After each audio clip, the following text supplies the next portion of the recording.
Tac. Alors, je ne sais Voilà. pas si celle-là sera tellement publiable, hein, mais enfin bon. C'est bon. L'enregistrement a démarré. Du coup, Olivier, on t'écoute. Voilà. Ouais. Donc, si vous avez le moindre question, vous m'interrompez. Si vous avez besoin que je traduise un truc en anglais, vous m'interrompez. N'hésitez pas. Les slides sont à moitié en anglais, à moitié en français. C'est vraiment un mélange en fait, de tout ce qu'on a produit là-dessus depuis plus de 10 ans maintenant. Et j'essaie de vous montrer la démarche qu'on a suivie. Un ou deux résultats importants, notamment de la thèse de Zhai Zhenqiang, et puis où on veut aller ensuite. Donc, l'idée, c'est de savoir comment on peut modéliser un polymère semi-cristallin avec de la dynamique moléculaire. Et ça pose un certain nombre de questions. Alors, j'ai rappelé ici les thèses qui ont été plus ou moins impliquées dans le sujet. Il y en a qui ont été très fortement impliquées et puis d'autres moins. Et puis, ça, c'est les personnes qui ont déjà soutenu. Et puis, il y a Junxiong qui vient d'arriver et qui va poursuivre en fait plus ou moins la thèse de Zhai Zhenqiang, qu'on appelait ZAC, pour simplifier. Alors, je rappelle rapidement les différentes échelles qui peuvent s'observer sur un polymère semi-cristallin, hein, donc l'échelle de la chaîne, d'accord, quelques angstroms, et puis l'échelle de la cristallite, un peu au-dessus, donc l'arrangement des chaînes entre elles, hein, qui s'arrangent verticalement les unes à côté des autres. Ça forme des lamelles de quelques nanomètres d'épais, d'accord, qui peuvent s'étendre sur plusieurs dizaines de nanomètres, centaines de nanomètres, voire un micron, qui forment des empilements. Ces lamelles poussent à partir d'un germe, radialement. On appelle ça une sphérolite, qui peut atteindre de moins d'un micron à même un micron, beaucoup plus, même dizaines, voire même centaines de microns parfois. Donc, en dynamique moléculaire, ce qu'on peut étudier là-dedans, c'est à ce stade de la technologie actuelle, ce n'est pas la taille sphérolytique qui comporte beaucoup trop d'atomes, ou alors il faudrait faire vraiment des modèles très moyennés, et on ne sait pas trop faire ça pour l'instant. Ce qu'ont fait les gens, bien sûr, c'est qu'ils ont étudié ce qui se passe à l'échelle d'une chaîne, les interactions atomiques. Ils peuvent étudier ce qui se passe à l'échelle d'une lamelle, enfin d'une maille cristalline, quelques centaines, milliers d'atomes, en prenant en compte la totalité des atomes. Et puis, à plus grande échelle, on essaye de faire des empilements lamellaires, mais la transition d'échelle entre l'empilement lamellaire et la maille cristalline pose problème. Et c'est notamment une des questions qu'on doit se poser. Par contre, si on veut aller vers les propriétés mécaniques, on aurait besoin pratiquement de simuler une sphéroïde. Donc c'est ça un peu la problématique. Et donc, par conséquent, nous, ce qu'on va essayer de regarder, c'est comment aller au plus près d'un élément représentatif qui pourrait être pas trop éloigné de la sphéroïde. Alors ici, c'est un exemple de gens qui ont modélisé un cristal. Alors, je vous montre aussi un cristal d'un polymère un peu compliqué. Alors oui, il y a plein de sortes d'atomes, oxygène, hydrogène, azote, lithium, puis on fabrique comme ça une maille. Et puis, si on connaît les potentiels d'interaction entre tous ces atomes entre eux, donc c'est hyper compliqué en fait, on peut éventuellement remonter par exemple aux propriétés mécaniques de cette chose-là, par exemple un tenseur de rigidité ou des choses comme ça. On peut aussi, je suppose qu'on a 0 Kelvin, calculer de la diffusion d'autres atomes là-dedans ou des choses comme ça. Mais enfin, ça reste des calculs qui vont être extrêmement longs dès qu'on veut faire des choses sur un plus grand nombre d'atomes ou qu'on veut calculer des propriétés mécaniques. Donc ça, c'est une vraie barrière, mais ça reste possible, c'est une vraie barrière. Alors, il faut aussi considérer que la puissance des machines ne cesse d'augmenter. Donc, on peut imaginer qu'à moyen terme, peut-être qu'on pourra le faire, mais enfin, c'est quand même pas évident. Alors, la question, c'est est-ce qu'on pourrait utiliser ce qu'on appelle la dynamique moléculaire coarse grain, donc gros grain, pour modéliser les polymères semi-cristallins. Donc, l'intérêt des gros grains, c'est que ça va permettre de gagner beaucoup en temps de calcul. L'inconvénient, c'est qu'on va perdre en précision. Alors, qu'est-ce que c'est que ces gros grains, hein? Ben, si vous avez une chaîne de polyéthylène ici, par exemple, où vous voyez les deux atomes d'hydrogène autour de l'atome de carbone, vous pouvez vous dire, je vais prendre un gros paquet, d'accord, pour former une bille. Et ce gros paquet, je vais lui donner des propriétés moyennes. Et puis, je vais fabriquer comme ça un fondu de ce polymère fabriqué à partir de grosses billes, donc de coarse grain molecular dynamics. Et donc, vous faites la dynamique moléculaire sur ces billes de gros grains. Donc, ce qu'on espère, c'est pouvoir, de ce modèle-là, qui est beaucoup plus simple, arriver à modéliser des échelles beaucoup plus grandes. Voilà. Ce modèle-là, on simplifie les liaisons. Du coup, on n'a plus besoin des liaisons CH, HH, etc. On n'a plus besoin que des liaisons CC ou BB et des liaisons entre chaînes. Donc, il n'y a plus que deux types d'interactions. Il y en a une qui s'appelle la liaison ici Phéné, qui relie les billes entre elles pour finite extensibility. Ça veut dire qu'on considère qu'entre les billes, on ne peut pas étendre trop la liaison. Elle est en fait incassable. On peut compliquer les choses, mais à ce stade, elle est supposée incassable.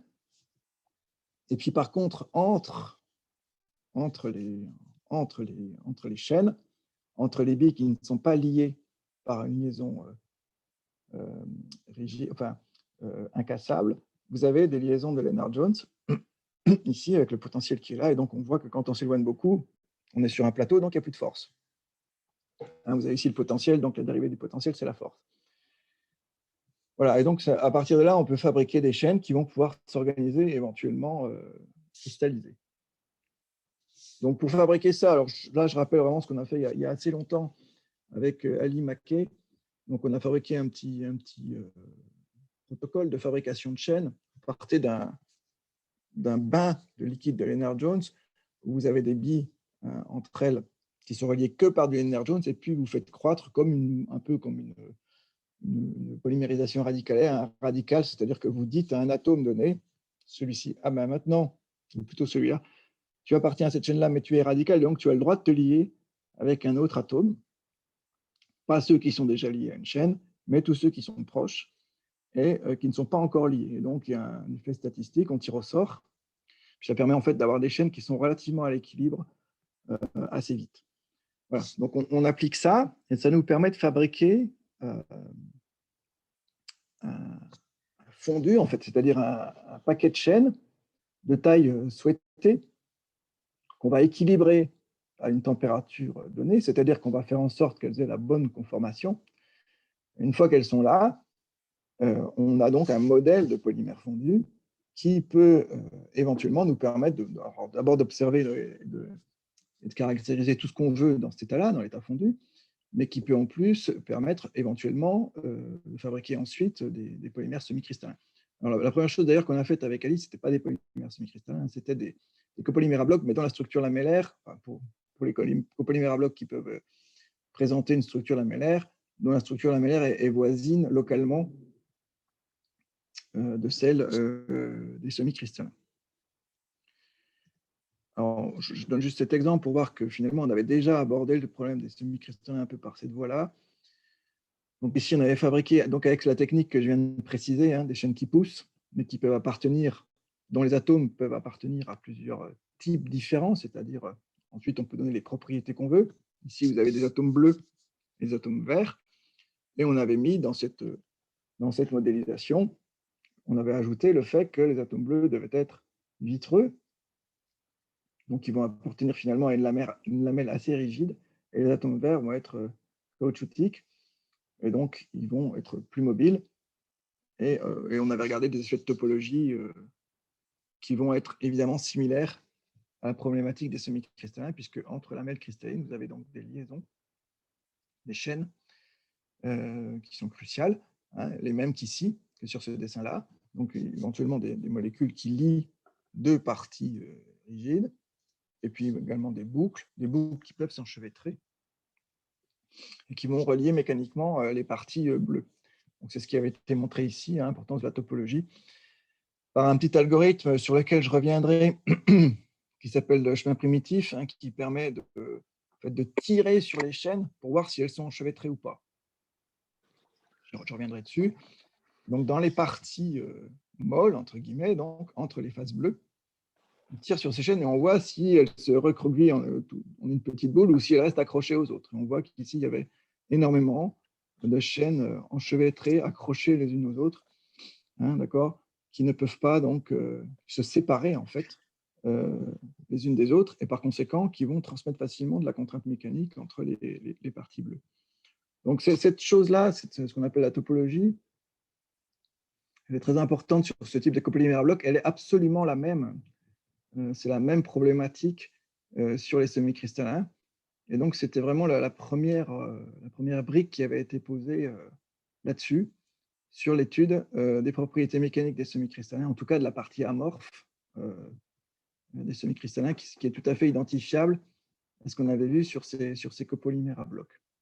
Donc, l'idée ensuite, vous voyez, hein, pour aller vers un semi-cristallin, finalement, on pourrait dire qu'il n'y a pas grand-chose à changer. Il faudrait que cette partie bleue, au lieu d'être amorphe et vitreuse, ici, il faudrait qu'elle soit cristalline. Et donc, ça a été le point de départ, en fait, hein, de la suite. On s'est dit, comment il faut faire pour transformer cette partie bleue en une phase cristalline. Alors, on aurait pu le faire de manière brutale. Beaucoup de gens dans le monde l'ont fait, hein, c'est-à-dire dire, j'aligne les atomes à la main, je leur donne une position, des coordonnées, et puis voilà. Et ça va former une structure extrêmement idéalisée, hein, c'est-à-dire qui va être parfaite, en fait, et qui, a certes l'intérêt de correspondre à l'idée qu'on se fait des semi-cristallins, mais qui a l'inconvénient peut-être de ne pas être complètement naturel. Et en particulier, on se posait justement la question de cette fameuse topologie de chaîne. En fait, quelle est la densité, quelle est la probabilité pour qu'une chaîne traverse complètement deux parties dures ou deux cristaux, si c'est un cristallin, pour former ce qu'on appelle une taille molécule, et quelle est la probabilité pour qu'une loupe, une boucle existe, et quelle est la probabilité pour que cette boucle s'enchevêtre avec une autre boucle qui vient de l'autre côté. Donc, si on fait tout à la main, bien sûr qu'on perturbe la topologie et on a du mal à se convaincre que cette topologie est vraiment réaliste. Donc, on s'est dit qu'il faudrait quand même aller vers quelque chose d'assez naturel. Et donc, il faudrait laisser faire la dynamique moléculaire par elle-même pour cristalliser. Mais là, on tombe sur la problématique du temps de calcul pour cristalliser un système. Alors, c'est ce qu'on a regardé. Donc, si on part sur nos systèmes à grosse bille, Kurzweil et de Lennard-Jones, est-ce que ce système peut cristalliser facilement? Vous voyez, par exemple, ici, vous avez un polymère fondu, un modèle gros grain, avec ici, représenté en plus foncé, une chaîne. Et donc, elle est extrêmement recroquevillée. Les atomes sont attirés les uns par rapport aux autres vis-à-vis de la force de Lennard-Jones. Donc, vous avez cette espèce de pelote statistique. Et pour fabriquer un cristal, il faudrait fabriquer de l'alignement. C'est-à-dire qu'il faudrait déplier ça localement avec des autres chaînes, etc., pour qu'elles puissent bien accepter de se mettre dans cette configuration-là. Alors, en fait, c'est possible, mais sauf que ça marche très mal et qu'il faut énormément de temps pour arriver à un résultat. Il y a en plus de ça un deuxième problème qu'on a repéré assez vite, toujours dans l'esprit d'être relativement réaliste, c'est que quand vous prenez une chaîne, alors si on fait un cristal à partir de ce qu'on a là, en fait la distance C, c'est-à-dire entre billes, va être quelque chose, va être 1, typiquement 1, puisque le potentiel de Fenner donne un équilibre autour de 1, alors que le A, ici la distance d'équilibre du Lennard-Jones, on va osciller autour de ça, est à peu près la même, 1,12, mais enfin c'est à peu près 1. Donc on va aller vers des mailles cubiques. Ce n'est pas dramatique, mais sauf que ça n'existe pas dans la nature. Les polymères n'ont pas, à ma connaissance, de mailles cubiques. Pourquoi? Parce qu'en fait, les liaisons faibles qui relient les chaînes sont toujours beaucoup plus grandes que les liaisons fortes. Alors ça posait deuxième catégorie de problème. Si on voulait aller vers quelque chose d'un peu réaliste, il y a quand même une dissymétrie. Cette dissymétrie-là nous semblait importante à prendre en compte. Donc, vous voyez un peu le chemin, c'est-à-dire que d'un côté, vous avez le problème de topologie qui est dans l'amorphe. On voudrait bien que ça se fasse naturellement pour que le nombre de loupes, le nombre de tailles molécules, etc., soit à peu près réaliste. Et en plus, on voudrait bien avoir une maille cristalline qui soit, disons, au plus près ou pas trop loin de ce qu'on observe dans la nature, à savoir en aucun cas des mailles cubiques. Donc, on a essayé de mettre tout ça ensemble. Et bon, ici, je rappelle la problématique de la difficulté de la cristallisation. Si vous avez des billes comme ceci, prises au hasard, elles se mettent comme elles veulent. Et donc, vous pouvez fabriquer n'importe quelle maille si c'est un métal, par exemple, du cuivre. Si vous avez des chaînes, elles sont emmêlées. Et donc, il faut tout démêler, il faut tout déplier pour arriver à les mettre en place. Donc, évidemment, le temps est gigantesque et c'est souvent rédhibitoire.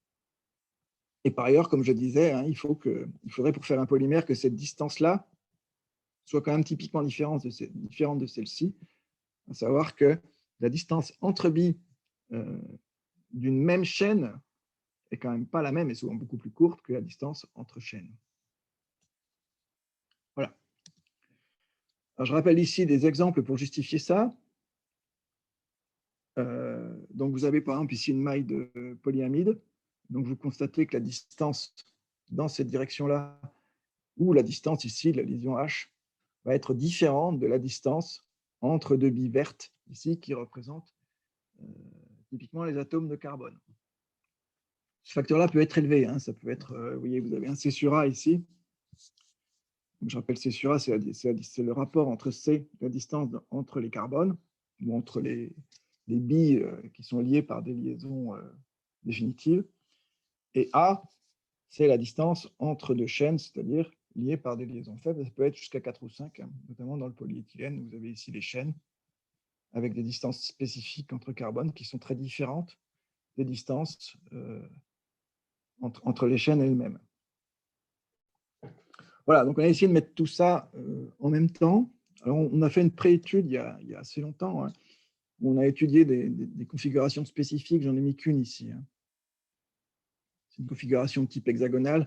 Vous avez dans un plan ici, vu de dessus, les chaînes, donc avec des atomes rouges ici qui sont dans le plan de la feuille, et des atomes verts qui sont ici décalés dans le plan de la feuille, c'est-à-dire qu'ils sont en fait en haut ou en dessous. Donc, on fabrique des structures un peu artificielles comme ça, par exemple ici hexagonales, compactes, et puis non, c'est hexagonal, ça, pardon. Et puis on calcule l'énergie. On calcule l'énergie et on regarde si ce truc-là présente un minimum, si ça peut être stable. Et ce qu'on fait varier, c'est notamment le paramètre C sur A, c'est-à-dire en fait la distance entre ces différentes billes. Comme on sait que C, on va le garder constant, puisque dans notre modèle, le Féné, la distance entre deux billes, bon, ça, on va le garder constant égal à 1. Donc, on fait bouger en fait la distance A, en fait la densité finalement de ce truc-là. Et on essaye de voir s'il y aurait un optimum. Et si, à partir de là, on pourrait fabriquer un modèle qui aime bien cristalliser, en fait.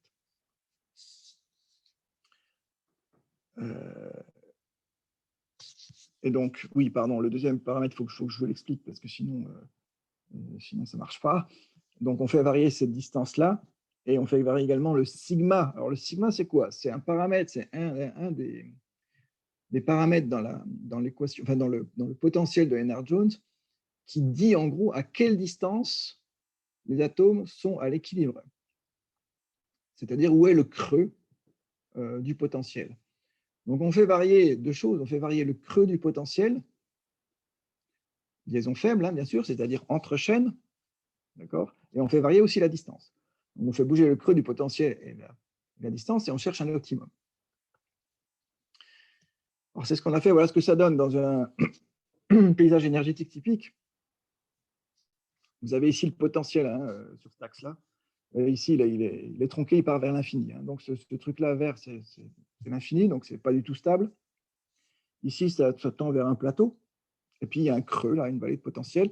Vous avez ici sigma, donc ce que je disais à l'instant, à savoir le paramètre du potentiel de Lennard-Jones, qui est en fait la distance d'équilibre typique, qui est relative à la distance d'équilibre typique entre les atomes. Et puis le C sur A, hein, c'est-à-dire dans ma maille cristalline, j'essaie de faire varier la distance typique entre les atomes. Et vous voyez que dans cette vallée de potentiel, là, il y a un creux ici, c'est-à-dire un point de stabilité, pour des valeurs typiques de sigma autour de 1,88, 9, 1,80, voilà, quelque chose comme ça. 1,88, 1,89. Voilà. Donc ça, c'était historiquement le début de l'étude. On l'a optimisé, puis on a trouvé une valeur encore plus précise de sigma. Enfin, c'est à peu près la même, hein, c'est 1,88. On a trouvé une valeur encore plus précise de ce sigma. Alors, une fois qu'on met ça dans un... On n'a qu'une envie, hein, c'est de prendre notre système de Lennard-Jones, de changer... En fait, c'est très simple, du coup. On prend un liquide de Lennard-Jones, on change le sigma, c'est juste un paramètre dans le système, et puis on lance une simulation. Et ça a plutôt très bien marché, puisque on a réussi à faire cristalliser cette fois-ci plutôt très facilement un fondu, alors qu'avant, c'était pratiquement impossible. Et on a obtenu ce genre de choses. Vous avez ici, alors ce qu'on observe, hein, pour comprendre cette petite animation, ce sont des atomes qui se colorisent en fonction de leurs voisins. À savoir que plus leurs voisins sont ordonnés, c'est-à-dire dans une maille donnée, plus la couleur va devenir jaune ici.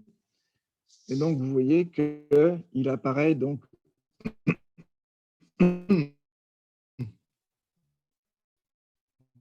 des lignes d'atomes ordonnés.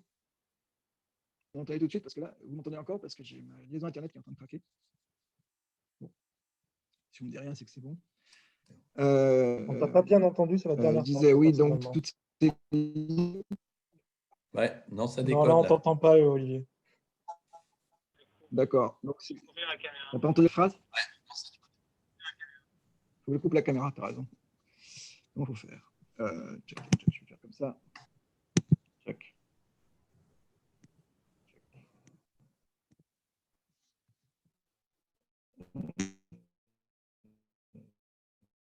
Je recommence tout. Non, c'est bon. Vous m'entendez? Ouais, c'est bon. Ouais, c'est bon.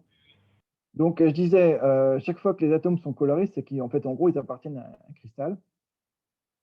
Donc, on voit apparaître dans ce modèle, hein, carrément des lamelles, hein, c'est-à-dire des zones qui sont bien ordonnées et qui poussent radialement. Donc, on était déjà très satisfait puisque c'est exactement la morphologie que l'on veut simuler, en ayant finalement changé un seul paramètre dans la simulation habituelle, qui est finalement la distance d'équilibre dans le potentiel Lennard-Jones, c'est-à-dire la distance qu'il va y avoir au bout du compte entre deux chaînes.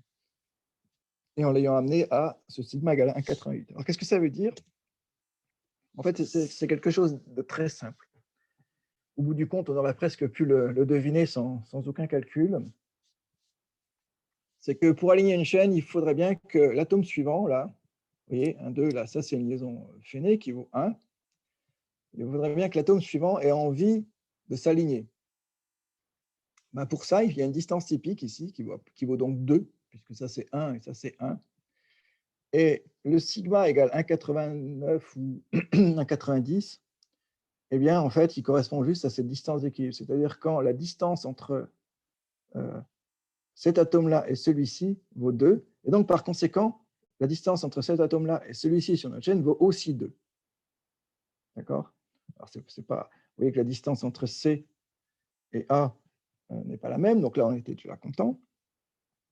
Mais en plus, ça correspond un peu à une évidence, à savoir qu'on va repousser le troisième atome, disons, dans une chaîne, de telle sorte à ce qu'il s'aligne. Et donc ça forme des chaînes beaucoup plus raides ou alignées, et ça favorise énormément la cristallisation. Dans le cas traditionnel, on avait un sigma de 1, c'est-à-dire que cette distance-là, c'est la même que celle-ci. Donc on voit bien que la chaîne n'a pas envie forcément de mettre cet atome-là tout en haut. Elle préfère garder ici une distance d'équilibre qui vaut de 1. Donc un repliement assez fort, et on peut dire une chaîne plus molle si on veut. Donc finalement, peu de chance, ou en tout cas beaucoup plus difficile de fabriquer des cristaux. Voilà. Donc, après tous ces calculs, on est arrivé un peu à une conclusion un peu évidente, c'est qu'il fallait repousser le troisième atome ici pour favoriser la cristallisation. Donc à partir de là, on a des systèmes qui cristallisent très facilement. Il suffit de rentrer dans votre code cette distance d'équilibre, c'est-à-dire de changer le potentiel Lennard-Jones, et le système cristallise très facilement. Alors ici, c'est ce qu'on a fait dans la thèse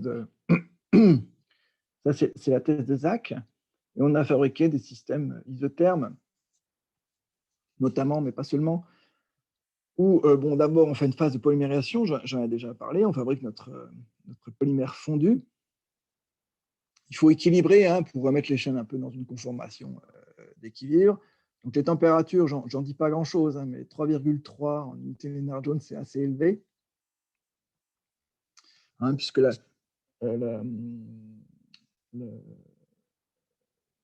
disons qu'il faut le corréler à la profondeur du puits énergétique qui vaut 1 pour les unités Lennard-Jones. Donc, voilà, 3,3, c'est très élevé.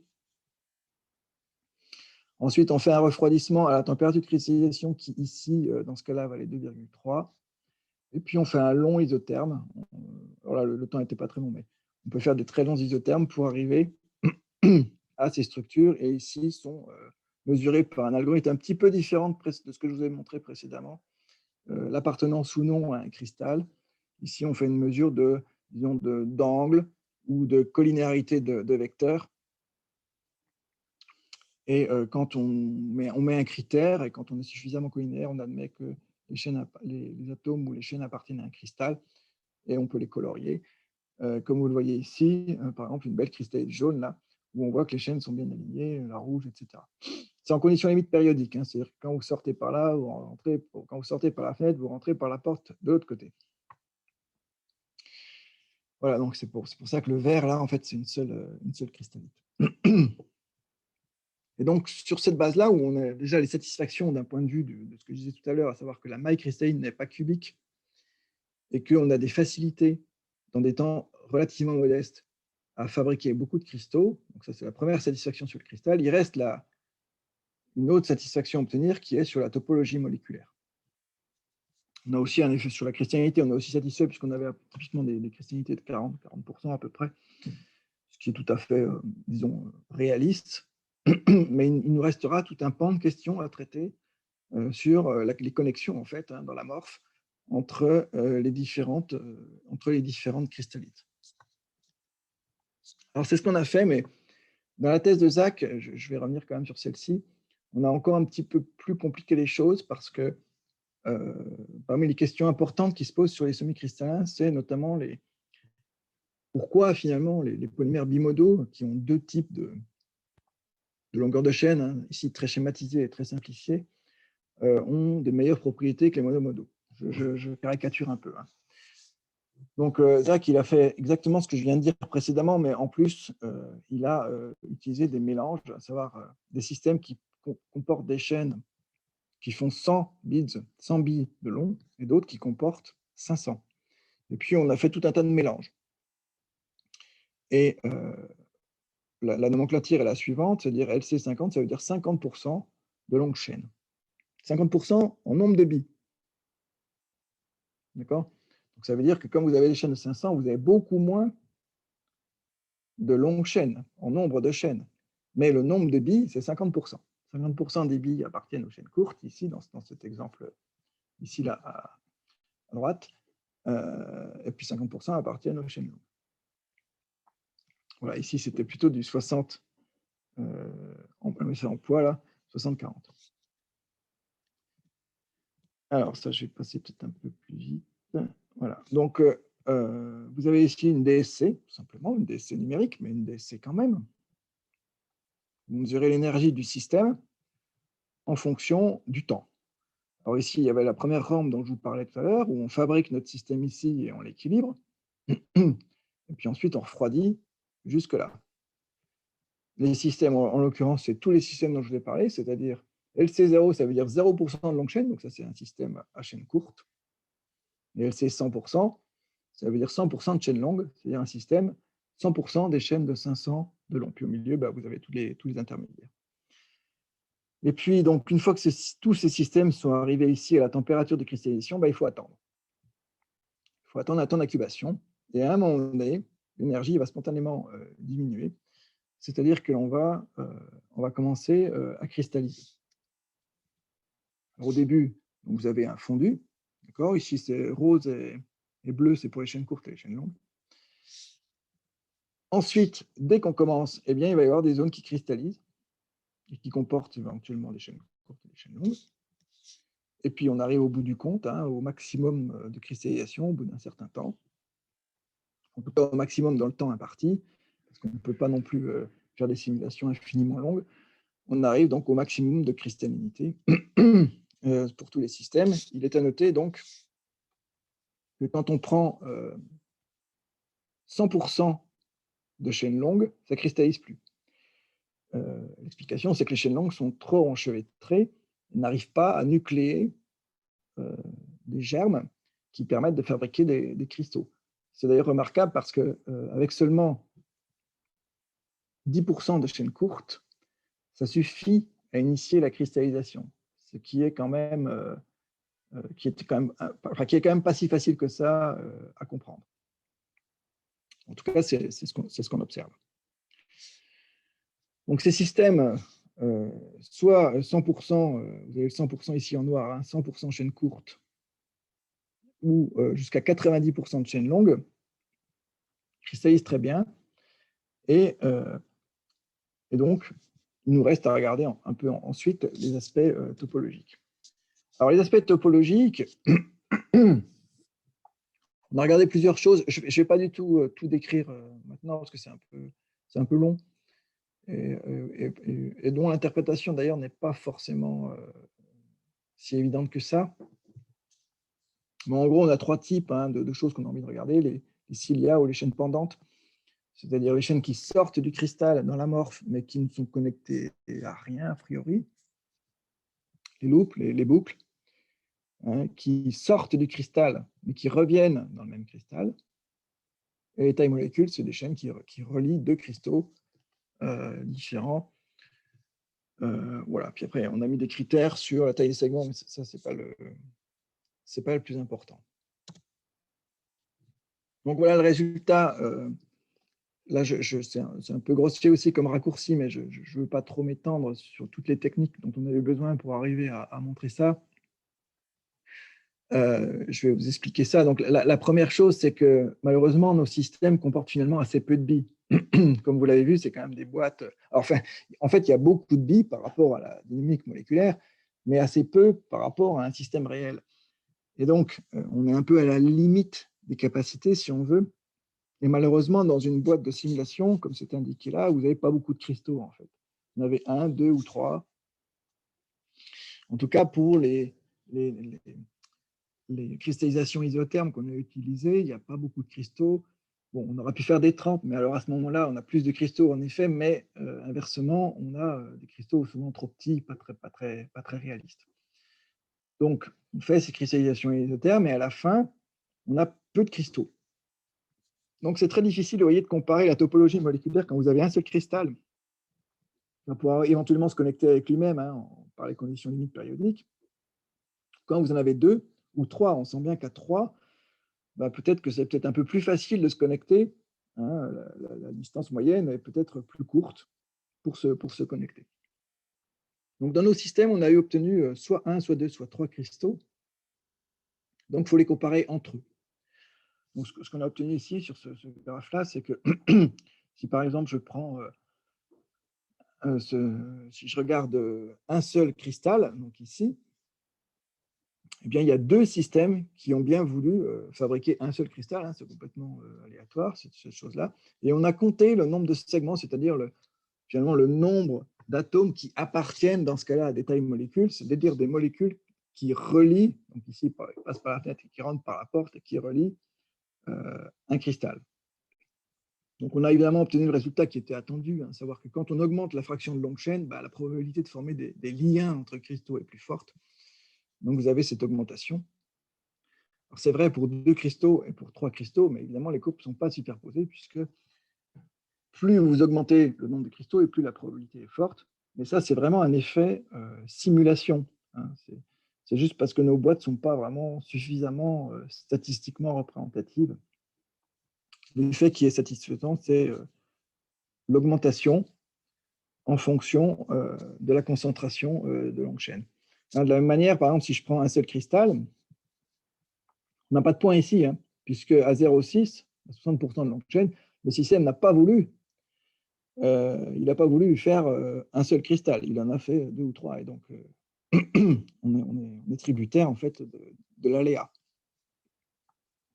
Voilà. Donc la topologie, malgré tout, on était quand même satisfaisant par cet effet montant, en se disant que c'était évidemment l'effet attendu, l'effet, même si on ne peut pas l'observer directement expérimentalement, c'est quand même l'effet qui est reporté dans la littérature à très nombreuses reprises.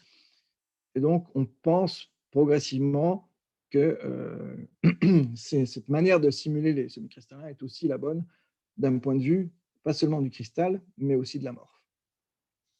Et donc de la topologie de l'amorphe. Voilà. Alors, je finirai par un exemple sur de ce qu'a fait Fezac, qui est aussi très intéressant, je trouve, sur ces systèmes qui cristallisent. Comme je l'ai montré tout à l'heure, on peut mesurer le taux d'enchevêtrement par une méthode qui s'appelle Z1, ou qui est un algorithme, qui est le chemin primitif, à savoir que le principe, je vous l'explique rapidement, puisque je ne l'ai pas expliqué tout à l'heure. En gros, vous bloquez les bouts de chaîne, et puis vous regardez le chemin primitif, c'est-à-dire que si on tendait cette chaîne, la chaîne noire ici, si on la tendait, elle ferait un trait droit ici, puis là, elle serait obligée de prendre un virage. Et pourquoi? Mais parce qu'elle doit être accrochée. Là, on ne le voit pas puisqu'on ne voit qu'une chaîne, mais elle doit être accrochée ici par une autre chaîne qui forme un nœud et qui l'empêche de faire un trait droit directement comme ça.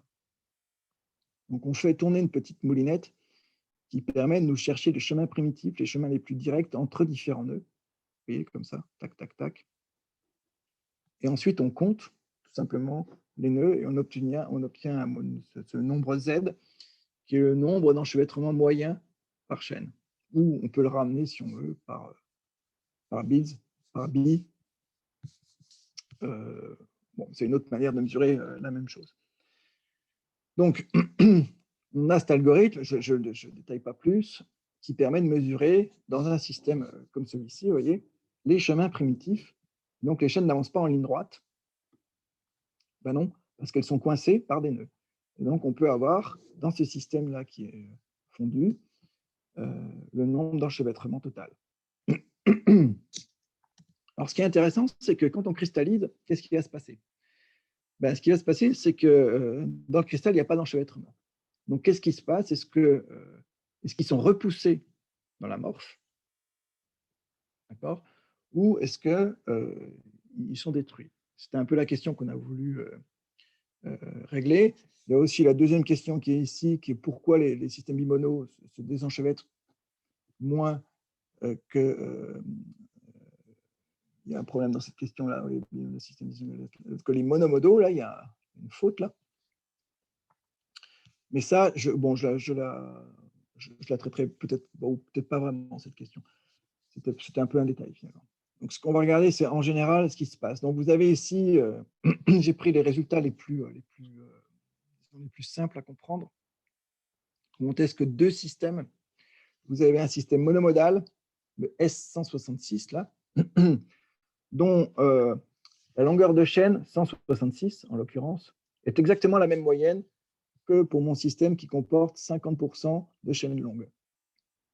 Donc ici, dans le LC50, on a 50% de chaînes courtes, 50% de chaînes longues, ou plutôt 50% de billes dans les chaînes courtes et 50% de billes dans les chaînes longues, et la moyenne, ça fait 166. Donc on a un système avec que des chaînes de 166. Le nombre d'atomes est le même pour les deux. Et on utilise l'algorithme dont je viens de vous parler,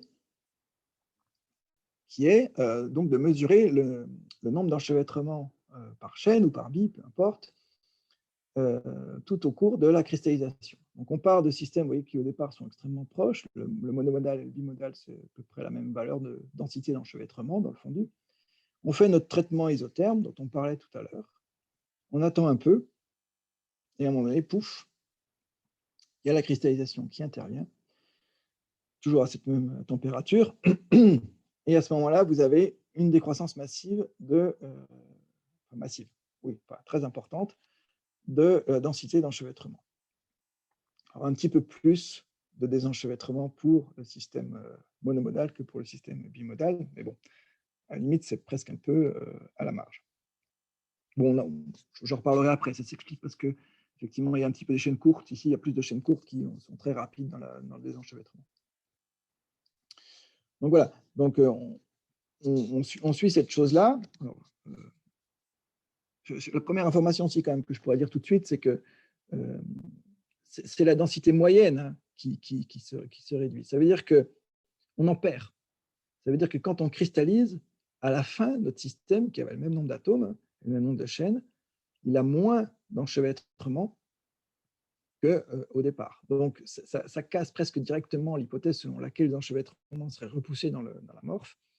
Et ça va vers une cristallisation un peu plus type Lorentz-Hoffmann, hein, où on fait diffuser les chaînes au travers on les fait glisser dans les enchevêtrements pour les mettre les uns à côté des autres dans le cristal. Donc, on détruit en fait progressivement des enchevêtrements. Donc, vous avez ici, on a mesuré ça, hein, en fait, le degré de désenchevêtrement. On fait une mesure, hein, ce qui est indiqué là, on calcule la variation de Z, hein, tout simplement. Au cours de en fonction de la cristallisation et en fonction de la cristallinité, donc on voit que plus on est cristallin, et plus c'est très linéaire, hein, et plus on désenchevêtre, la matière, ce qui laisse entendre essentiellement que la densité d'enchevêtrement doit rester à peu près constante dans l'amorphe. Donc c'est ce qu'on a essayé de mesurer ici. Donc, vous avez ici la densité d'enchevêtrement en fonction de l'isotherme, c'est-à-dire de la cristallisation, en fait. Et on voit qu'on compare toujours cette valeur un peu constante, et puis bon, ça monte légèrement. Donc, ça veut dire que quand même, dans une première phase, il y a un petit peu plus d'enchevêtrement dans l'amorphe alors qu'on cristallise. Donc, il y a quand même peut-être un effet de répulsion des enchevêtrements dans l'amorphe.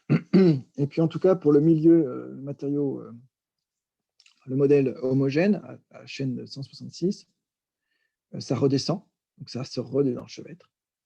Pour l'autre, on a l'impression de rester un peu au-dessus, mais bon, si on avait attendu plus longtemps, ça aurait fini aussi par se réduire. Donc en fait, on voit que la densité d'enchevêtrement est quand même essentiellement constante dans l'amorphe. Bon, on pourrait discuter un peu plus, mais c'est essentiellement constant. Et donc, par conséquent, ce qui se passe, c'est qu'on détruit bien des enchevêtrements dans le cristal, on les enlève, et on ne les remplace pas, on ne les repousse pas dans l'amorphe. Vous avez ici, à titre d'exemple, on a suivi en fait ici deux chaînes, une chaîne longue et une chaîne courte. Et vous avez donc en noir, c'est la chaîne, hein, d'accord. Et en bleu, c'est donc le chemin primitif, c'est donc ce petit algorithme qui permet de mesurer la densité d'enchevêtrement.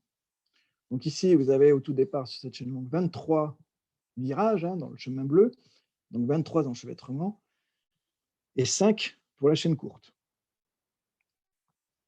D'accord. Et puis ça cristallise, là on est toujours sur l'isotherme de cristallisation. Si je regarde la chaîne bleue, ça se réduit progressivement. Elle commence à essayer de s'aligner. Au bout d'un moment, vous voyez qu'il y a des segments qui sont pris dans des cristaux. Ici, probablement un seul cristal avec des sorties, une boucle et une rentrée.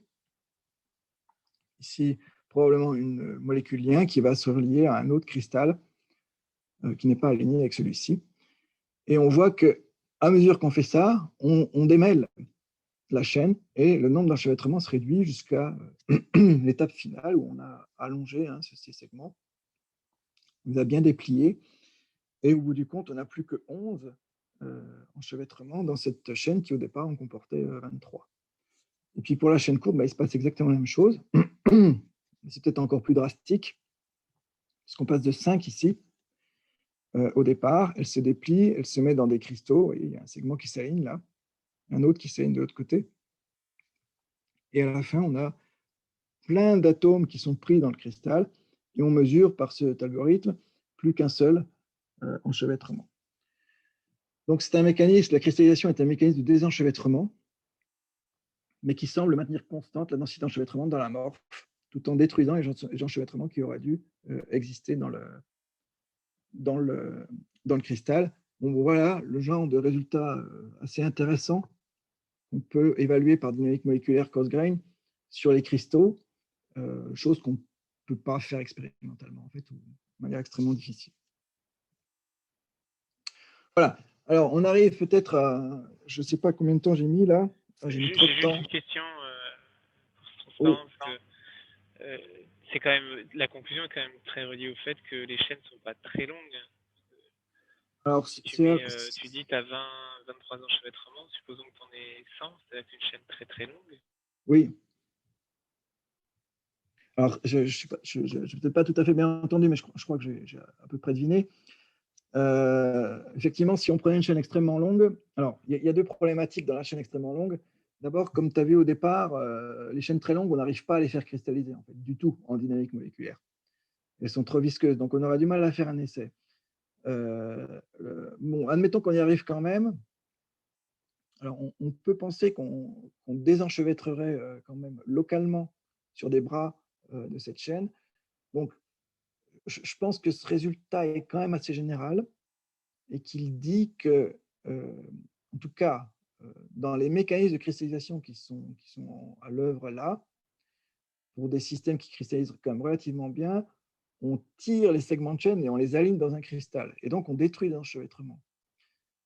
Si maintenant on imaginait une trempe sur des chaînes très longues où on fabrique vraiment que des tout petits nodules de cristaux, on pourrait peut-être imaginer, mais ça on ne l'a pas fait, hein, mais effectivement on pourrait peut-être imaginer qu'on rassemble des segments de chaîne sans toucher aux enchevêtrements. C'est possible, on va être très gêné à ce moment-là par la viscosité du système. Je ne sais pas si tu as vu tout à l'heure, mais dans notre système qui comportait 100% de chaîne longue, ça ne cristallise plus en fait. Et justement, parce que en fait, le fait que tu sois obligé d'avoir des chaînes courtes, parce qu'en fait, il faut qu'elles aient suffisamment de mobilité, notamment à leur bout, ça indique quand même que finalement, tu dépends a priori de la longueur de la chaîne. Si tu prends tes chaînes courtes, là, que tu les fixes au bout, oui. Tu arriveras de combien tu désenchevêtres finalement. C'est-à-dire, si tu dis, je prends les chaînes courtes, je veux les faire cristalliser, mais je les bloque. Ouais. Moi, je pense qu'on ne cristallise plus. Tu cristallises plus, ouais. Donc, en fait, tu es en train de dire qu'il faut cristalliser, il faut une grande mobilité. Mais, oui. Mais dans quelle mesure il faut une grande mobilité par rapport… Enfin, parce qu'en fait, on voit qu'il y a deux choses qui comptent. Il y a… En tout cas, là, tes chaînes courtes, oui, si tu les cristallises, ce que je comprends d'abord, c'est qu'en fait, il faut quand même qu'elles arrivent à bouger suffisamment. C'est ça. Bon, en fait, on est vraiment dans le schéma d'Hoffmann-Lorentzen, la cristallisation lente, où il y a de la réaptation dans la morphe pour permettre les ajustements. Alors, c'est vrai que je suis d'accord avec toi, hein. C'est-à-dire que moi, j'imagine très facilement qu'il peut y avoir d'autres formes de cristallisation plus locales, où on pousse un peu les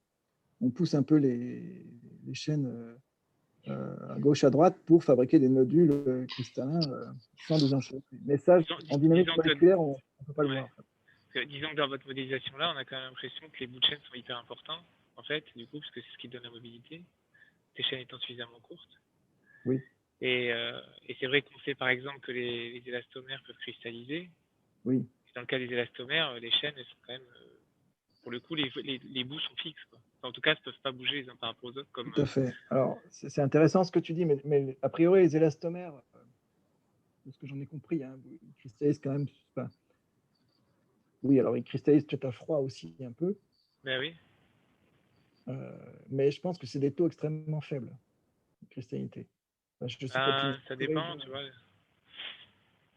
Ça dépend. Si tu prends des EPDM réticulés, on arrive quand même à cristalliser. Alors, t'es pas 60%, mais t'es bien à 20-30%. Quoi. Ouais, alors si c'est 30%, c'est beaucoup en effet. Oui, alors je suis d'accord avec toi. Hein, après, je sais pas. Bon, le bémol que je mets à ce que je dis moi, le contre-argument que je te donne, c'est vrai que je sais pas dans quelle mesure les nœuds de réticulation fixent complètement les chaînes. Ceci dit, comme les chaînes en général sont longues et que sont très longues déjà, et qu'en plus elles sont fixes, on dit que dans ce cas-là, tu es dans une configuration très différente de ce que tu modélises ici. Oui. En fait, tu as un bain de chaînes quand même qui sont très mobiles. Oui, je pense que ta question elle est intéressante. Malheureusement, à ma connaissance, je pense que même en faisant des hypothèses très simplificatrices comme les coarse grain, je pense qu'on n'arrivera pas à le cristalliser en dynamique moléculaire. Alors peut-être sous tension, c'est ce que je voulais dire. Ouais. Sous tension en alignant par la mécanique. Ouais. Il revient dans ce cas-là à faire ce que tu dis, à les enchevêtrer, une certaine manière. Ouais, il y a des champs. Alors peut-être qu'on désenchevêtrerait moins quand même si tu prends par exemple des chaînes très longues. Parce qu'en dynamique moléculaire, on peut aussi prendre des chaînes infinies, hein, très facilement. Je pense qu'on arriverait à cristalliser. Par exemple, on pourrait prendre dans une boîte de simulation une seule chaîne qui soit en fait continue, c'est-à-dire tu raboutes les bouts ensemble. Ouais. Je pense que si on faisait de la traction là-dessus, c'est pas exclu, donc avec 0 bout de chaîne, hein, c'est pas exclu qu'on n'arrive pas à cristalliser un peu. Mais si tu laisses la nature se faire, je dirais juste par diffusion, je pense qu'on n'y arrivera pas. Enfin, à ma connaissance. Ok. Donc bon, ça c'est limite un peu de la. Enfin, il faut voir que quand même pour arriver à cristalliser ces systèmes, on a quand même, on fait des efforts, hein, c'est-à-dire qu'on pousse les chaînes à s'aligner. Oui. Donc on est un peu à la limite en fait des capacités de calcul. Voilà. Ok. Donc bon, bref, ça m'amène d'ailleurs à la conclusion, hein, qui est un peu la thèse de jonction qui est en cours. Parce que le problème de nos systèmes, je vais aller très vite parce qu'il est tard, c'est qu'en fait, ces colliers de perles qu'on a réussi à aligner, en fait, imaginez que chaque chaîne est dans un tube, en fait, que la température est quand même relativement élevée, c'est-à-dire qu'on est bien au-dessus de TG. Et donc, en fait, le glissement de ces chaînes dans ce tube est en réalité très facile, contrairement à ce qu'on observe dans les cristaux de polymères naturels. C'est en fait une sorte de, on pourrait dire que c'est en fait une sorte de cristal liquide. Donc, au niveau mécanique, c'est totalement nul. Et donc, par conséquent, je vais peut-être encore dire un mot ici, et donc, par conséquent, il n'y a pas tant de contraste. Enfin, c'est-à-dire que le seuil mécanique, le seuil d'élasticité est beaucoup trop faible, et même la raideur de ces cristaux est beaucoup trop faible pour pouvoir simuler mécaniquement, cette fois-ci, hein, des polymères semi-cristallins.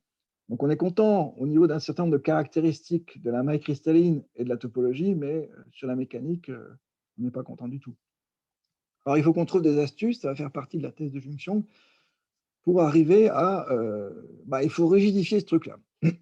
Alors, il avait commencé un tout petit peu, mais c'était pas encore ce qu'il fallait. Zach avait commencé un tout petit peu, mais ce n'était pas ce qu'il fallait vraiment faire. On a modifié le creux de potentiel en changeant la valeur du... Je l'ai mis l'un sur l'autre, là, j'ai eu tort. Vous avez des énergies... donc, le epsilon, c'est le creux de potentiel, c'est ce creux-là. D'accord.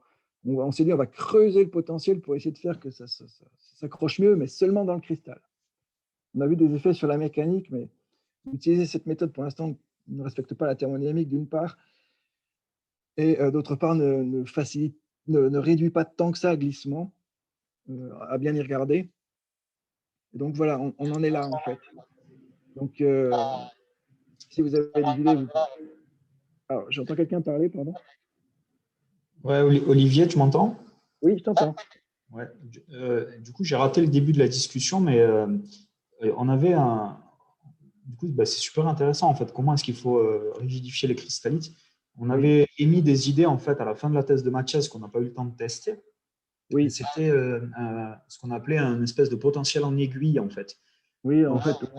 Étant donné que du coup la distance d'équilibre elle est parfaitement définie pour la phase cristalline, est-ce qu'on ne peut pas juste prendre le Lennard Jones là par exemple, le noir, et lui mettre un espèce de potentiel qui tend vers une valeur très très très grande en fait en valeur absolue, juste sur une gamme de R qui soit très très petite en fait. Oui, ça fait partie des hypothèses qu'on regarde avec Junction.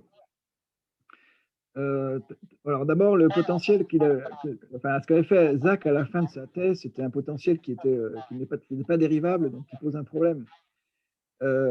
Puisque s'il n'est pas dérivable, ça veut dire que la force n'est pas définie en certains points. Donc ça, c'était exclu. Donc effectivement, on pourrait rajouter une fonction très aiguë qui creuse le potentiel. Mais la question à laquelle on essaie de répondre actuellement, c'est que même quand tu fais ça, notre problème, c'est que les chaînes sont quand même dans des tubes. Et si tu veux, la forme de la vallée de potentiel que voit une chaîne quand elle est étirée dépend certes de la profondeur, mais pas bien. Et donc, pour l'instant, on est en train de se dire que même quand on force beaucoup sur le creux de potentiel, c'est même pas sûr qu'on arrive à rendre difficile le cisaillement dans le cristal. Donc, c'est des idées bien sûr, qu'on va tester. Ouais, parce que tu veux dire, si je comprends ce que tu dis, ça suffit pas de descendre très loin en epsilon. En fait, il faudrait aussi que l'intégrale en fait de ce pic soit suffisamment grande. En fait, c'est ça. Donc, ça veut dire que Non, le c'est pas delta tout R, à fait. C'est pas tout à fait ça. Pour expliquer les choses, si je reviens à mon transparent d'avant, dans cet atome-là, je ne sais pas si tu vois ce que je veux dire. Ouais, je vois. Dans cet atome-là, il veut aller là. La distance, si tu es là, il a des distances de couvre. Et donc, il va s'éloigner de l'atome 7 et se rapprocher de l'atome 8. Ouais. Donc, il va d'un certain côté perdre et puis gagner. Donc, effectivement, si ça, c'est sa distance, si ça, c'est sa position d'équilibre, tu vas quand même grimper sur le potentiel. Mais c'est pas, ce qui compte, ce n'est pas seulement le potentiel entre deux atomes. Alors, bien sûr, quand tu creuses le potentiel entre deux atomes, dès que tu t'éloignes un peu, bah, tu montes ton énergie, donc il y a une force importante. Mais tu es rattrapé aussi par l'autre, donc il faut voir la forme de potentiel générale. Comme c'est très symétrique, ces trucs, et qu'il y a des atomes partout, en fait, c'est comme si tu disais le nombre de voisins moyens et les distances entre ces voisins en moyenne varient peu quand on fait un saut de 6 années. Ouais. Donc, le fait de creuser le potentiel qui représente le potentiel entre deux atomes n'est pas forcément suffisant. En fait. C'est ça, nécessaire mais pas suffisant. Ouais. C'est probablement nécessaire, mais c'est peut-être insuffisant. Donc, on essaie de réfléchir à ça en ce moment. Voilà. Et du coup, là, par contre, après, ça devient compliqué parce que si tu dois prendre en considération même les atomes qui sont plus loin enfin, significativement plus loin que R0, en fait, bah oui. Comment tu fais? Mais c'est pris en compte par la dynamique moléculaire de toute façon. Mais si tu veux modifier le potentiel à longue portée, alors là, par contre, oui, c'est l'enfer. Mais voilà, ouais, c'est ça, en fait. Donc, dans la remontée, en fait, dans la remontée de cette aiguille, là, si on imaginait un potentiel très, très profond, dans la remontée, il y aurait un truc à prendre en compte pour que ce ne soit pas que le premier voisin, mais un peu plus loin, en fait. Voilà, donc ce serait pas le potentiel de paire que tu vois, ce serait un autre truc. Ce serait un autre potentiel qui indiquerait que, par exemple, il existe une liaison entre l'atome 4 et l'atome 9, ou j'en sais rien. Enfin. Ah, du coup, il faudrait définir une autre fonction, en fait, indépendante.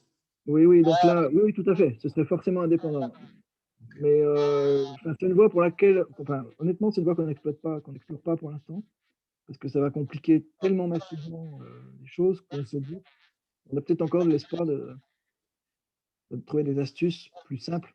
On est quand même toujours dans l'esprit de simplicité. Hein. Et une question d'ignorant, du coup, là-dessus. Du coup, vous avez réussi à trouver cette distance d'équilibre magique là, qui permet de cristalliser. Et les gens qui n'utilisent pas ça, puisque d'après les discussions qu'on avait avec Julien, Claudio et Laurent et Mathias, c'est pas la majorité des gens qui font ça en fait. Vous êtes non, parce qu'il y a pas mal de gens qui préfèrent utiliser des systèmes. Alors, il y a deux catégories. Il y a les gens qui fabriquent des cristaux, comme je le disais, à la main, un petit peu comme celui que tu as sous les yeux là. Je mets les atomes à une position et puis voilà, c'est un cristal. Donc là, tu n'as rien à faire puisque ça ne cristallise pas. C'est toi qui as cristallisé. Donc, dès que tu trouves une structure d'équilibre, même si elle n'aurait jamais pu apparaître par cristallisation naturelle, bah, ça tient. Donc, tous ceux qui fabriquent des cristaux à la main n'ont pas besoin de se prendre la tête avec toute la dynamique, toute la facilité qu'a une chaîne à cristalliser. Bien sûr. Ils les posent en l'état et puis voilà. Donc, tu as déjà toute cette catégorie de gens qui n'ont pas besoin de changer le sigma. Puis après, tu as les gens qui font des trucs peut-être encore plus compliqués, c'est-à-dire qu'ils font des trucs plus ab initio, c'est-à-dire qu'ils prennent en compte tous les atomes. Donc c'est-à-dire que c'est des gens qui disent que le coarse grain, ça leur permet pas, c'est pas suffisamment précis. Donc ça, c'est quand même des gens qui vont faire des calculs, d'ailleurs souvent à 0 Kelvin, pour, je sais pas, mesurer les propriétés du cristal ou des choses comme ça, mais on ne vise pas les mêmes objectifs. En fait. L'intérêt de la simplicité, c'est qu'on va pouvoir faire des calculs quand même avec des grandes déformations, dans des temps raisonnables. Ouais. Et aussi, c'est qu'il y en a d'autres aussi qui utilisent c'est pas du coarse graining, c'est du United Atoms, où en gros, ils prennent les CH2, ils font du polyéthylène, par exemple. Ils ont les vraies propriétés d'interaction entre ces groupes CH2, qui est leur unité, et ils voient la cristallisation, eux. Mais par contre, c'est vrai qu'ils sont limités à leur système polyéthylène, point. Voilà, et ça met pour faire des longues chaînes, ils ont besoin de beaucoup d'unités, ça fait des grands systèmes, et ça prend un peu plus de temps. Et avec ce modèle-là, au moins, les billes, on peut en faire ce qu'on veut, on peut mettre ce que l'on veut dedans et créer différents systèmes, des ratios de systèmes, en fait. Oui, bah, tu vois, typiquement, dans le polyéthylène, la longueur de cône, c'est 10 carbone. Donc, voilà. Donc, ça veut dire que tu rajoutes déjà Fois 10. ce qu'il faut pour faire une longueur significative, c'est énorme. Ouais. Mais du coup, ce que je voulais dire, en fait, c'était, est-ce qu'il y a des groupes, certains groupes qui utilisent des philosophies pour cristalliser qui sont différentes de celles que vous avez réussi à mettre en place, qui ont accès, même via des choses compliquées, qui ont accès quand même à une rigidité de cristallité? Est-ce qu'il y a des gens qui sont capables aujourd'hui d'arriver à, même si, encore une fois, c'est compliqué, d'arriver à avoir un comportement, on va dire, proche du réel quand ils tirent sur leurs cristaux? Ou est-ce que vraiment personne n'a réussi? Oui, mais ils les ont construits. C'est ce que je te dis, c'est-à-dire que tu peux fabriquer le cristal à la main. Oui, non, j'excluais ces gens-là, mais non, alors à ma connaissance, ceux qui sont cristallisés. Dans les systèmes United, là où l'unité c'est un CH2, donc il existe des potentiels pour le polyéthylène par exemple, où ils partent d'un fondu, ils refroidissent et ça cristallise. Sauf que ça cristallise souvent un peu partout, de très forte cristallinité. On n'a pas forcément des belles lamelles, mais c'est des petits comme ça, cristaux qui sont les uns sur les autres. C'est difficile d'avoir des grosses structures, mais ils y arrivent. Voilà. Et ils tirent dessus et ils arrivent à trouver des propriétés, sachant que les paramètres de leur potentiel, ce sont des paramètres réels qui permettent de retrouver des grandeurs physiques réelles. Et ils y arrivent. Mais le désavantage qu'ils ont, c'est qu'ils ont beaucoup de mal de créer des systèmes lamellaires comme nous, on peut facilement créer. Oui, non, si tu veux là-dessus, Guillaume, c'est que en fait, ils n'auront pas la bonne morphologie cristalline, pas la bonne maille cristalline, et en plus, ils n'auront pas la bonne topologie de chaîne de l'amorphe. C'est des choses que moi-même j'avais fait avec Sarah Jabari sur un système PVA, mais et ensuite, après, tu magouilles entre guillemets sur le potentiel pour avoir des propriétés macro qui sont correctes. Donc moi, ça me pose quand même un problème. C'est-à-dire qu'ensuite, tu vas dire, pour obtenir les propriétés macro, en fait, il n'y avait pas besoin de faire de lamelles, il n'y avait pas besoin de faire d'enchevêtrement, il n'y avait pas besoin de faire de taille molécule, il n'y avait pas besoin de faire des... etc. Ouais. Donc, tu ne sais plus comment corréler la microstructure au macroscopique. Est-ce que violer la thermo, c'est-à-dire faire phase séparée avec des potentiels qui soient raisonnables, et ensuite partir de cet état-là, tu oublies l'histoire en fait, et tu leur dis maintenant les gars, vous interagissez comme ça avec d'autres fonctions. Est-ce que ça, c'est une stratégie qui semble intéressante ou pas du tout? Je ne suis pas sûr d'avoir compris. C'est-à-dire que tu dis, tu les fais phase séparée avec ce que tu identifies comme étant un potentiel raisonnable. C'est-à-dire tu ne triches pas. Tu mets un Lennard Jones, un Fennet, tu les fais phase séparée. Et ensuite, pour dire qu'une fois que c'est phase séparée, tes cristaux ils se tiennent, tu changes, en fait, tu switches. Tu éteins les potentiels que tu as mis au départ et tu en mets des nouveaux. Est-ce que ce genre de stratégie, c'est ce qu'on avait fait exact. C'était la variation du epsilon. Alors, si tu le fais avec un bouton on-off, ça enfreint quand même assez violemment la thermo, parce que comme tu disais, ton potentiel n'est plus dérivable, donc il y a des lieux où la force n'existe plus. Si tu le fais, tu peux arranger ça. C'est-à-dire que tu peux prendre un bouton un peu moins on-off, une sorte de variateur. Ouais. Alors, c'est la question que ça revient à la question tout de suite, c'est-à-dire, ok, ça peut potentiellement marcher, mais il faut que ça reste difficile pour une chaîne d'être extraite du cristal. Et donc, toute la question retombe sur comment on va faire changer ce potentiel à l'intérieur du cristal de manière à ce que ce soit suffisamment raide, suffisamment contrasté entre le cristal et la morphe. On n'a pas de réponse pour l'instant. Si je peux dire un truc, là, je trouve que la question de Guillaume, elle est super intéressante parce que j'imagine que ça te vient des TPE et nous, on a la même question sur les TPU. et on s'est fait allumer sur une publi où en fait il y a deux choses, il y a la séparation de phase thermodynamique et ensuite il y a la capacité à cristalliser via parfois des interactions spécifiques comme les liaisons H, donc pour les systèmes associatifs. Et on a tous les cas expérimentalement de systèmes qui séparent et qui cristallisent pas, de systèmes qui cristallisent et en fait cette question de qu'est-ce qui se passe, à quel moment, elle est vraiment en fait, elle se pose vraiment. Ouais. Je trouve que c'est vraiment un point intéressant que tu as soulevé, Guillaume. C'est-à-dire le moment où ça cristallise? Non, en fait, en gros, la question qu'on nous pose, c'est la force motrice, quoi. Est-ce qu'il faut avoir des paramètres d'interaction faibles ou est-ce que la cristallisation suffit enfin, quand on a des copeaux comme les TPU, sur qu'est-ce que, ouais, ou le moment, si tu veux, effectivement. Oui, ça revient à ça, en fait, peut-être. D'accord. Je ne sais pas si je suis clair, mais en fait, c'est ce que Si, enfin, mais je pense que c'est pas tout à fait corrélé à notre discussion. C'est-à-dire que pas la même chose, bon, j'ai bien compris. pas tout à fait, parce que en gros, quelle est la force motrice la plus forte pour la séparation de phase? Si je comprends bien, c'est soit la cristallisation, Oui, soit l'entropie, en fait. oui, Ça, c'est lié. Là, quand tu fais ça, tu changes jamais tes potentiels. d'accord. C'est-à-dire que tu dis, bah voilà, la nature, elle est comme ça, je te fixe des potentiels aux billes bleues, aux billes vertes, et puis débrouillez-vous. Nous, ce qu'on dit, c'est que quand on fait ça, on est content, c'est-à-dire qu'on a bien une séparation de phase ou une cristallisation, mais on n'est pas content de la nature mécanique du cristal. Il est trop mou.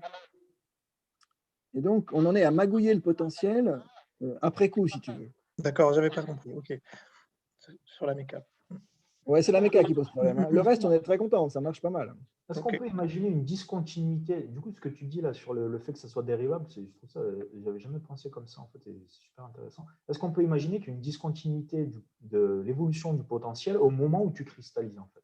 Au moment où les coordonnées des atomes sont parfaitement définies, est-ce qu'on peut imaginer que le potentiel il subisse un delta énorme en fait? Alors, en fait, on va essayer de fabriquer, c'est ce qu'on fait avec Junxiong, on essaie de fabriquer une fonction continue, c'est-à-dire dont, en gros, très schématiquement, la profondeur du puits serait proportionnelle à l'organisation Voilà, environnante exactement. autour de l'atome. Mais il faut que ce soit continu. C'est facile à rendre continu. Hein. Donc, c'est juste des fonctions de maths, c'est pas très grave ça. Ouais.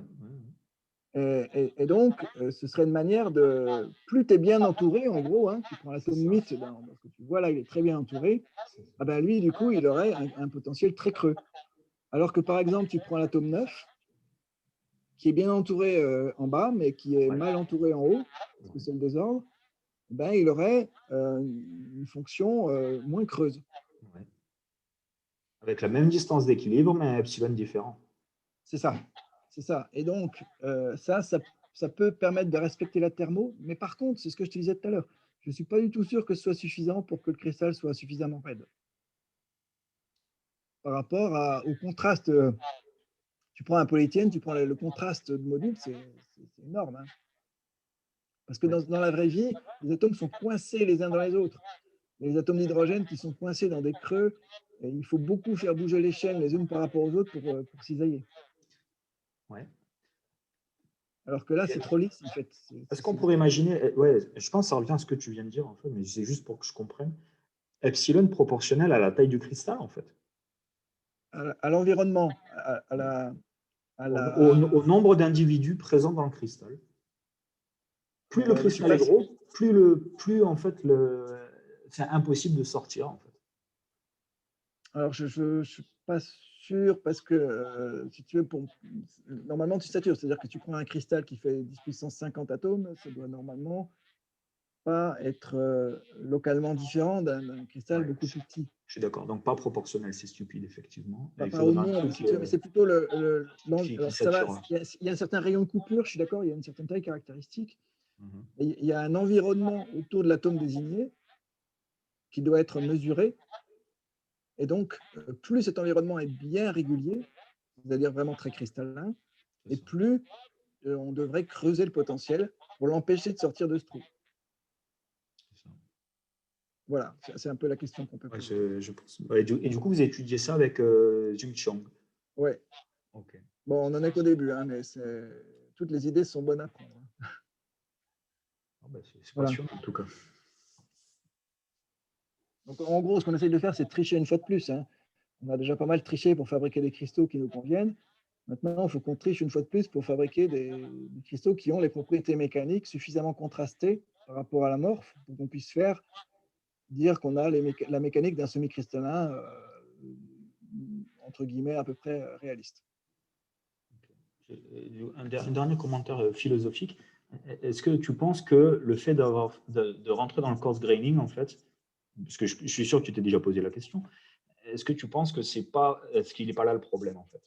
Est-ce que peut-être que c'est insoluble comme problème parce que justement, tu n'as pas accès en fait, au vrai potentiel, tu n'as pas accès aux vraies configurations atomiques?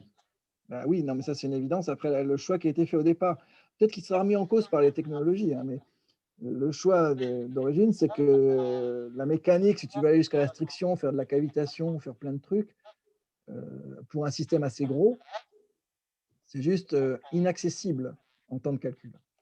Voilà. Après, si on avait un super calculateur à l'INSA, pétaflop, tout ce que tu veux, peut-être qu'on en serait à faire les atomes, à faire du tout atome ou à faire même de la Bénitio, je ne sais pas. L'équipex. Ça, il faut peut-être Julien qui sait mieux que moi à quel point on en est de la technologie. Déjà, il faut les potentiels, et c'est pas forcément si évident, même s'il en existe quelques-uns. Et c'est vrai qu'on est limité à la fois dans le nombre d'atomes que l'on peut simuler et aussi dans le temps, quoi, parce qu'il faut partir d'un fondu et le faire cristalliser, et ça, c'est très, très, très long. Voilà, c'est juste une question d'ordinateur, quoi. Voilà, hein. C'est une question de puissance de calcul, hein. Voilà, hein. Ça, c'est clair. C'est clair. Et le peu qui ont fait déjà cristalliser des systèmes tout atomes comme ça, ils avaient très, très, très, très peu d'atomes. C'est juste localement une organisation, un arrangement qui regardait, hein. Mais en aucun cas un système homogène, tout cristallisé, voilà, quoi. Alors, et par rapport à toutes les techniques là qu'on voit où ils combinent calcul énergétique, statistique, pour forcer l'équilibre, etc. Est-ce que ça permet pas de gagner beaucoup de temps et donc d'augmenter le nombre d'atomes? Ouais, mettre du Monte Carlo en même temps, oui. Ouais. Mais tu mets du Monte. Je vois qu'il y a énormément de gens qui développent plein de techniques de calcul. Alors évidemment, ça veut dire qu'en gros, tu franchis des étapes. Donc tu peux toujours poser la question si en franchissant les étapes, tu n'en as pas oublié trop. Mais il y a des gens qui font ça aussi. Ouais, c'est vrai qu'avec des choses comme Monte Carlo, c'est clair que ça peut être pas mal, quoi. Ouais.